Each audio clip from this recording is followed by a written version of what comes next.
बिस्मिल्लाहिर्रहमानिर्रहीम अस्सलातु वस्सलामु अलैका या सय्यदी या रसूल अल्लाह।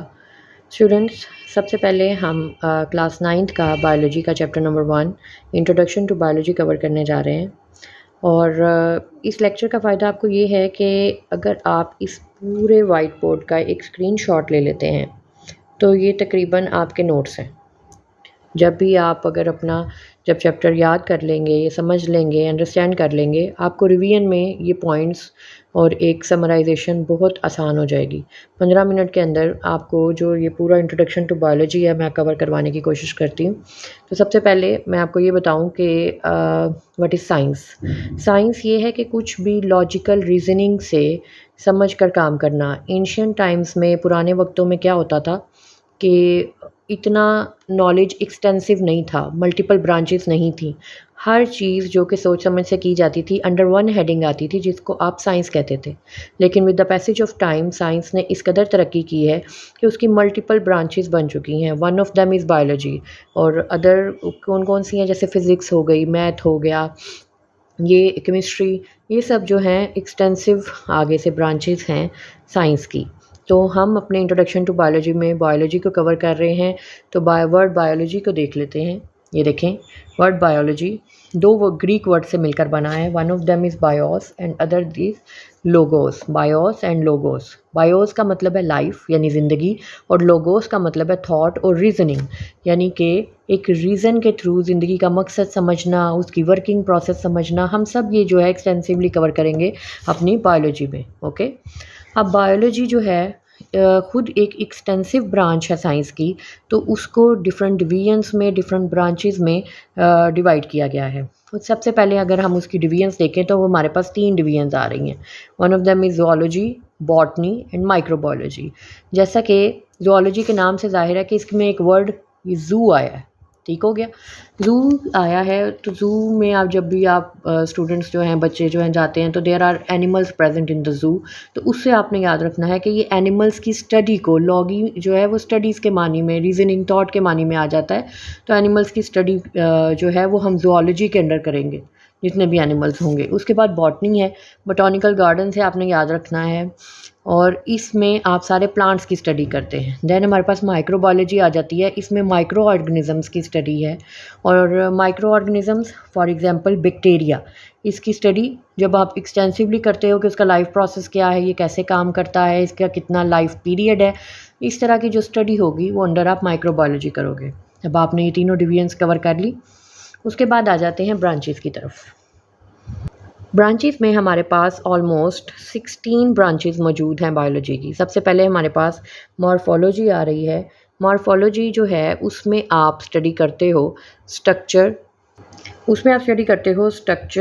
या फॉर्म ऑफ लिविंग ऑर्गेनिजम्स के, किसी भी ऑर्गेनिजम्स की फॉर्म कैसी है, उसका स्ट्रक्चर कैसा है, ये सब कुछ आप मॉर्फोलॉजी में कवर कर रहे हो। उसके बाद सेकंड ब्रांच है एनाटमी। एनाटमी और फिजियोलॉजी, ये जो दो ब्रांचेस हैं, इसे आप अगर जब आप अपने इंशाल्लाह मेडिकल स्टडीज़ करोगे उसमें ये बहुत ज़्यादा इम्पॉर्टेंट है आपके लिए। एनाटमी में क्या हो रहा है कि आप किसी भी लिविंग ऑर्गेनिज्म का इंटरनल स्ट्रक्चर स्टडी कर रहे हो तो उसको आप एनाटमी में कंसीडर करोगे। थर्ड आ जाती है हिस्टोलॉजी। हिस्टोलॉजी जो है वो माइक्रोस्कोपिक स्टडी है किसकी, टिश्यूज़ की। उसके बाद सेल बायोलॉजी। सेल बायोलॉजी में आप स्टडी कर रहे हो सेल्स और ऑर्गेनेलीज का स्ट्रक्चर, उनका फंक्शन, ये सब कुछ आप सेल बायोलॉजी में कवर कर रहे हो। सोचें ये कितनी एक्सटेंसिव जो है स्टडी होगी या ब्रांच होगी बायोलॉजी की, कि जिसमें आप सबसे जो सिंगल यूनिट है लाइफ का विच इज़ सेल, उससे शुरू करते हो और हर लिविंग ऑर्गेनिजम्स के सेल को स्टडी करोगे। देन हमारे पास फिजियोलॉजी आ गई। जैसे मैंने आपको बताया anatomy and physiology are interrelated. Anatomy में आप स्ट्रक्चर स्टडी कर रहे थे, आप फिजियोलॉजी में आपने उसी स्ट्रक्चर्स के फंक्शंस को डिस्कस करना है। कि फॉर एग्जांपल हार्ट था, उसका आपने स्ट्रक्चर एनाटमी में पढ़ा, अब हार्ट का फंक्शन क्या है ये आप फिजियोलॉजी में पढ़ोगे। Then genetics. जेनेटिक्स में आप जीन्स क्या होती हैं, उनका रोल क्या है और किस तरह ये इम्प्लीमेंट होती है, इनकी स्टडी, ये सब कुछ आप जेनेटिक्स में करोगे। देन हमारे पास एम्ब्रियोलॉजी आ जाती है, जिसमें आप डेवलपमेंट ऑफ एम्ब्रियो पढ़ोगे। सिर्फ ह्यूमन एम्ब्रियोज नहीं होते, हर चीज़ जो है, फॉर एग्जांपल फ्रॉग का लाइफ साइकिल अगर आप निकाल लो या किसी भी लिविंग ऑर्गेनिजम्स का लाइफ साइकिल निकाल लो, तो सब में जो है embryo is the basic thing जो डेवलप होती है to form a new individual. तो इस तरह इस पूरी स्टडी को आप एम्ब्रियोलॉजी में स्टडी करोगे। टेक्सोनॉमी आ जाती है हमारे पास। टेक्सोनॉमी जो है नेमिंग एंड क्लासिफिकेशन है लिविंग ऑर्गेनिजम्स की। नेमिंग किस तरह, जैसे कि इंसान का एक साइंटिफिक नेम है होमो सेपियन, ठीक है। ये आपने नेमिंग किसके थ्रू की है, आपने टेक्सोनॉमी जो ब्रांच है बायोलॉजी की उसके थ्रू की है। उसके बाद क्लासिफिकेशन किस तरह करते हो, आपने क्लासीफाई कर दिया, डिफरेंट स्पीशीज़ में डाल दिया, होमो सेपियंस ग्रुप में डाल दिया। ये सारी क्लासिफिकेशन सिर्फ ह्यूमंस की नहीं, अदर एनिमल्स की भी, जैसे फ्रॉग का साइंटिफिक नेम राना टिग्रीना है, जिस तरह प्लांट्स का साइंटिफिक नेम जिसमें सबसे पहले रोज़ा इंडिका जो है वो नेम है रोज़ का, गुलाब के फूल का। अब ये चीज़ें आपने टेक्सोनॉमी में कवर कर ली। नेक्स्ट हमारे पास आ जाता है पैलेंटोलॉजी। इसमें आपने फोसिल्स को स्टडी करना है। फोसिल्स क्या होते हैं, ऐसे ऑर्गेनिजम्स जो कि अब एक्सटिंक्ट हो चुके हैं, अब इस दुनिया में नहीं रहे, ख़त्म हो चुके हैं, उनकी आपको हड्डियाँ मिलती हैं, बोन्स मिलते हैं, रिमेन्स मिलते हैं। उनको जब आप स्टडी करोगे वो पैलेंटोलॉजी में कंसीडर होगा। फॉर एग्जांपल डायनासोर्स, हमें पता है कि वो they used to be live on earth before humans, और अभी वो वाले ऑर्गेनिज्म एक्सटिंक्ट हो चुके हैं, इस दुनिया से ख़त्म हो गए हैं। तो हमें अक्सर जो है उनके रिमेन्स मिलते हैं, उनकी स्केलेटन्स मिलते हैं। उनको जब हम स्टडी करते हैं तो वो हम पैलेंटोलॉजी जो कि बायो की ब्रांच है उसके थ्रू करते हैं। उसके बाद इन्वायरमेंटल बायोलॉजी आ जाता है। इसमें इंटरेक्शन है ऑर्गेनिजम्स का अपनी इन्वायरमेंट के साथ, कैसा बिहेवियर है, कितने डिपेंडेंट हैं, इन्वायरमेंट किस तरह अफेक्ट कर रही है, फिट कौन जो फिट रहेगा इन्वायरमेंट में according to change of weather, change of climate, कुछ भी जो चेंज होता है, चेंजिंग आती है, ये सारी स्टडी हम करेंगे इन्वायरमेंटल बायोलॉजी में। फिर सोशियो बायोलॉजी आ जाती है हमारे पास, जो कि नंबर 11 पे आप देख रहे हैं कि ब्रांच है साइंस की, बायोलॉजी की। सोशियो में सोशियोलॉजी आ जाती है कि क्या बिहेवियर है ऑर्गेनिजम्स का अपनी इन्वायरमेंट के साथ। फॉर एग्जांपल फॉरेस्ट, ठीक है, इसमें कितनी तरह के ऑर्गेनिजम्स रह रहे हैं, इसमें एनिमल्स हैं, प्लांट्स हैं, वाटर बॉडीज़ हैं, बर्ड्स हैं, ठीक है। इन सब का आपस में कैसा बिहेवियर है, कितना फ़ायदेमंद है एक दूसरे के लिए, कितने डिपेंडेंट है, कितने ज़रूरी हैं एक दूसरे के लिए, ये सब कुछ आप सोशियो बायोलॉजी में कवर करोगे। देन पैरासाइटोलॉजी आ जाती है। इसमें आप पैरासाइट्स को स्टडी करते हो। पैरासाइट्स वो लिविंग ऑर्गेनिजम्स हैं जो कि अपने फूड के लिए अपने होस्ट पे डिपेंडेंट होते हैं। और इसकी एग्जांपल मैं आपको इस तरह दूंगी, जैसे मोस्ट कॉमन एग्जांपल लाइस, जुएँ, ठीक है, ये कहाँ रहती हैं, ह्यूमन स्कैल्प के ऊपर, और इनका फूड क्या है, ब्लड। तो ये ह्यूमन स्कैल्प से जब ब्लड सक करती हैं तो ये पैरासाइट्स हैं। और भी बहुत से इस तरह के पैरासाइट्स हैं जिनकी स्टडी आप पैरासाइटोलॉजी में करते हो। देन हमारे पास आ जाता है नंबर 13 पे बायोटेक्नोलॉजी। बायोटेक्नोलॉजी में आप लिविंग ऑर्गेनिजम्स जो हैं उससे ऐसे सब्सटेंसेस बनाते हो, ऐसी चीज़ें बनाते हो जो कि मैनकाइंड के लिए बहुत फ़ायदेमंद होती है, जैसा कि वैक्सीन। हमने लिविंग ऑर्गेनिजम्स को ही, वो जो जर्म्स थे उन्हीं को वीकन करके एज अ वैक्सीन यूज़ किया और वो बीमारियां उससे ख़त्म हो गई। ये सब चीज़ें हमने बायोटेक्नोलॉजी से बनाई, ठीक है, और वो बायोटेक्नोलॉजी थी।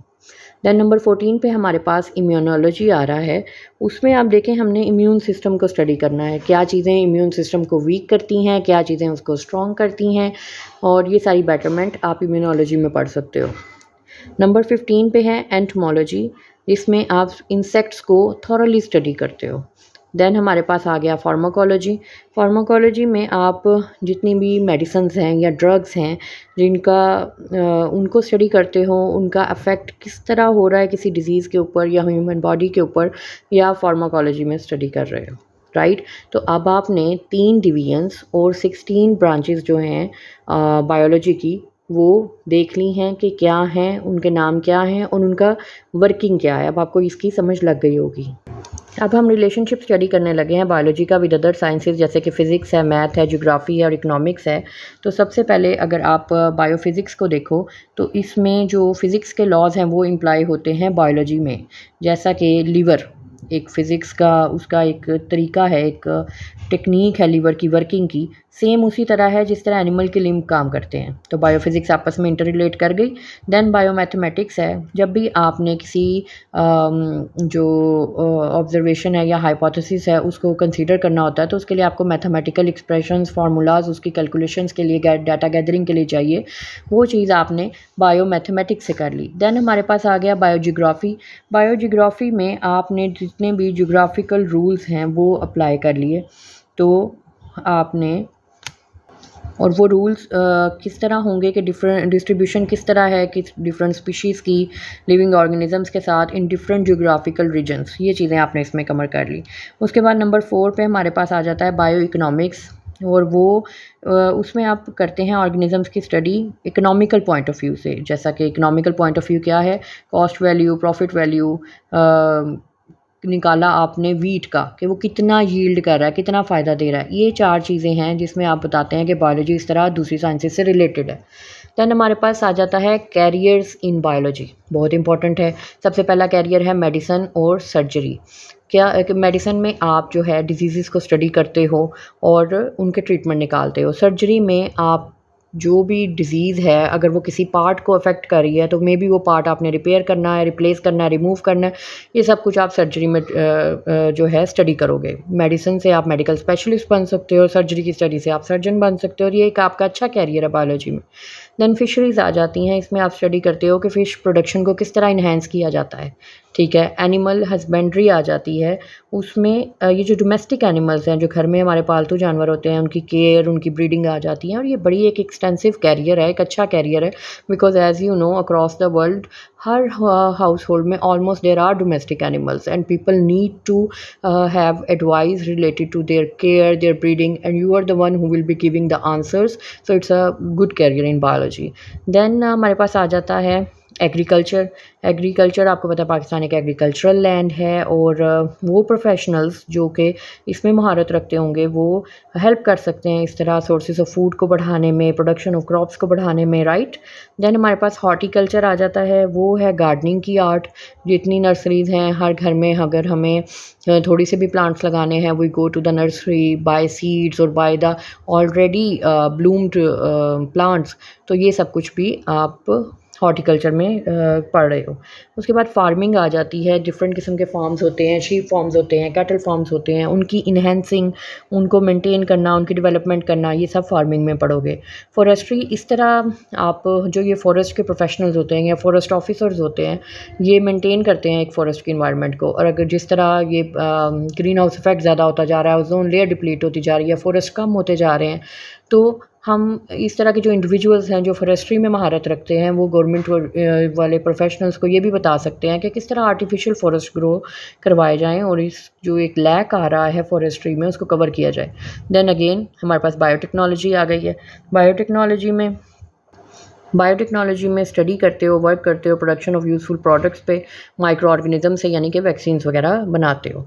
कुरान एंड बायोलॉजी की बात देखें अगर हम, तो इसमें हमें डिफरेंट आयत उन्होंने दी हुई हैं जिससे ये साबित होता है कि हम जो अब स्टडी कर रहे हैं साइंस अब जिस लेवल पे पहुंची है, कुरान हमें वो 1400 साल पहले इस बारे में सारा कुछ बता चुका है। जैसा कि एक खलक़ल इंसान मिन सलसालिन कल फ़ख़्ख़ार, ये एक आयत यूज़ की गई है, वजालना मिनल माई कुल्लि शैइन हई, कि हर चीज़ को जो है पानी से बनाया गया है, और ये चीज़ बताई गई है। तो अगर इसी सिर्फ एक इसको ले लें कि हर चीज़ पानी से बनाई गई है, तो आपको भी पता है कि 60 to 70% जो है प्रोटोप्लाज्म की कंपोजिशन किसकी है, पानी से है। अब अगर हम मुस्लिम साइंटिस्ट को कवर करें तो हमारे पास 3 बड़े रिनोन्ड नाम्स हैं, जाबर बिन हयान, अब्दुल मालिक अस्माई, अबू अली सीना। आप इनके जो हैं लाइफ टाइम पीरियड देख सकते हैं, इनको नोट कर सकते हैं, इनको याद रखना है आपने मस्ट। और ठीक है, तो सबसे पहले जाबर बिन हयान की बात करें तो वो ईरान में पैदा हुए थे और उन्होंने इराक में मेडिसिन की प्रैक्टिस की थी। उनकी 2 फेमस बुक्स हैं, एक है अल नबातात और एक है अल हैवान। नबातात मीन्स प्लांट्स एंड हैवान मीन्स एनिमल्स, इस पे उन्होंने बुक लिखी। अगर अब्दुल मालिक अस्माई की बात करें तो वो फर्स्ट मुस्लिम साइंटिस्ट थे जिन्होंने एनिमल्स को डिटेल में स्टडी किया। इनकी 4 बुक्स जो हैं बड़ी मशहूर हैं। एक है अल अबील, उसमें उन्होंने कैमल के बारे में डिस्कस किया है। अल खलील में हॉर्स के बारे में। अल वहूश, उसमें उन्होंने कंप्लीट एनिमल स्टडी दी है। और खलक़ल इंसान, ये उनकी 4th बुक थी। अबू अली सीना ठीक है। वेस्ट में इनको एविसीना के नाम से ना जाना जाता है और इनकी बुक्स वेस्ट में फ़ेमस भी बहुत है क्योंकि वो फाउंडर ऑफ मेडिसिन समझे जाते हैं और वो एक फिजिशियन भी थे, एक फ़िलासफ़र भी थे, एक एस्ट्रोनॉमर, एक poet, he was a multi talented person. उनकी एक बुक है जिसे वेस्ट में कैनन ऑफ मेडिसिन यानी कि तिब की तोप समझा जाता है और उसका नाम है अल कानून फ़ी तिब। तो ये तीनों साइंटिस्ट आपको आई होप सो क्लियर हो गए होंगे। अब चलते हैं मेन पॉइंट की तरफ जो है लेवल ऑफ ऑर्गेनाइजेशंस। हमारे पास तकरीबन 9 लेवल्स हैं। सबसे पहला हमारे पास लेवल है सब एटॉमिक एंड एटॉमिक लेवल। उसमें जो आपको पता है हर चीज़ मैटर से मिलके बनी है और मैटर जो है एलिमेंट से मिलके बने हैं और एलिमेंट्स जो हैं उसमें सिंगल काइंड ऑफ एलिमेंट्स होते हैं और सब एटॉमिक पार्टिकल्स होते हैं जैसे इलेक्ट्रॉन, प्रोटॉन, न्यूट्रॉन, वो आगे आप जाके डिटेल में पढ़ेंगे। टोटल 92 काइंड्स ऑफ एलिमेंट्स हैं जिसमें से 16 बायो एलिमेंट्स हैं, लेकिन उन 16 बायो एलिमेंट्स में से ये जो 99% जो जगह जो काम जो है वो ऑक्यूपाई कर रहा है वो ये 6 एलिमेंट्स कर रहे हैं। Oxygen, carbon, hydrogen, nitrogen, calcium और फास्फोरस, राइट हो गया। और 1% जो है वो बाकी इनका काम है। 16 बायो एलिमेंट्स जो हैं उनका काम इस तरह है। अब उसके बाद हमारे पास सेकंड आ जाता है मॉलिक्यूलर लेवल। मॉलिक्यूलर लेवल जो है स्मॉलेस्ट पार्ट ऑफ कंपाउंड है।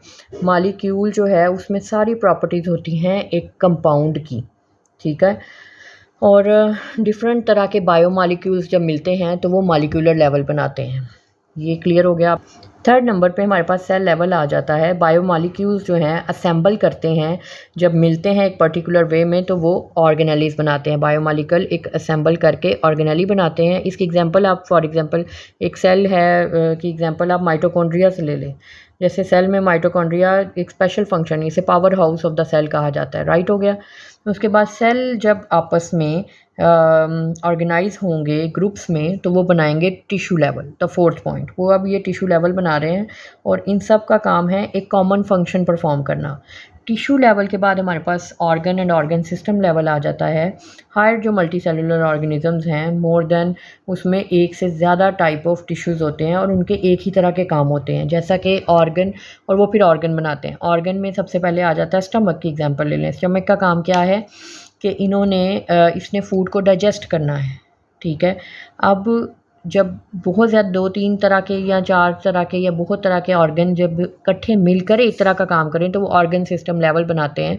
For example digestive system. अब उसमें सिर्फ स्टमक नहीं है, उसमें बहुत ज़्यादा चीज़ें माउथ से लेके स्टमक और इंटेस्टाइन्स तक का सारा पार्ट आ जाता है। तो organ and organ system level आ गया।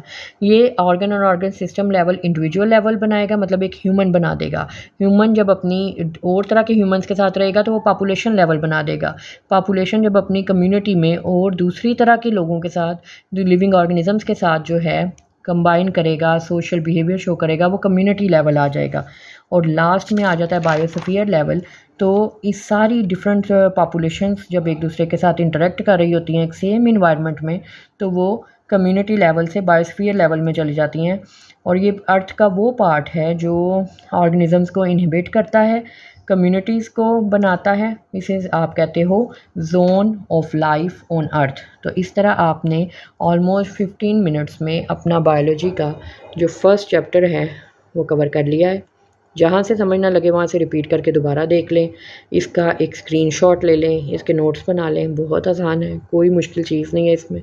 15 मिनट में आपका पूरा चैप्टर इंशाल्लाह कवर हो जाएगा। तो नेक्स्ट चैप्टर के लिए इंशाल्लाह नेक्स्ट वीडियो जो है वो ज़रूर देखिए और हमारे इस चैनल को सब्सक्राइब कर लीजिए और लाइक कर लीजिए। Thank you so much. जो भी क्वेरीज़ हैं आप नीचे मुझे क्वेश्चन बॉक्स में जो है वो पूछ सकते हैं। Thank you.